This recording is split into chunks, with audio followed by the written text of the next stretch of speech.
আমরা মনে করি মালিকের শুভবুদ্ধির উদয় হবে এবং তারা এই 570 জনকে ছাঁটাই করার যে অগণতান্ত্রিক সিদ্ধান্ত সেখান থেকে সরে আসবেন। চাকুরি পুনর্বহাল করার দাবিতে চতুর্থ দিনের মতো সড়ক অবরোধ করে বিক্ষোভ করেছে বরিশালের অফসোসেল অ্যান্ড ফার্মা লিমিটেডের স্টেরিপেক বিভাগের শ্রমিক কর্মচারী। আমাদের দাবি, আমাদের তো চাকরি নাই, চাকরি দিয়ে বরখাস্ত করা হয়েছে। আমরা 250 টাকা বেতনে কাজ করছি, এখন আমাদের এই রাজপথে নামাইছে কোম্পানির এটা ব্যর্থতা।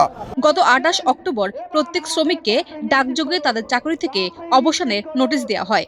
নোটিশ পাওয়ার পর থেকে শ্রমিকরা চাকরি ফেরত পাওয়ার দাবি জানিয়ে সড়ক অবরোধ করে অবস্থান কর্মসূচি শুরু করে। শ্রমিকরা জানান তারা 72 ঘন্টার আলটিমেটাম দিয়েছে মালিক পক্ষকে। আলটিমেটাম শেষে তারা কঠোর কর্মসূচি ঘোষণা দিতে যাচ্ছেন। আমাদের মালিক পক্ষ কাল বুধবার বসার সিদ্ধান্ত নিয়েছে। সিদ্ধান্ত যদি ভালো ফলাফল যদি হয় তাহলে আমরা সমঝোতা আসবো, আর যদি ভালো ফলাফল না হয় তাহলে আমরা নতুন কর্মসূচি যাব, কঠোর কর্মসূচি।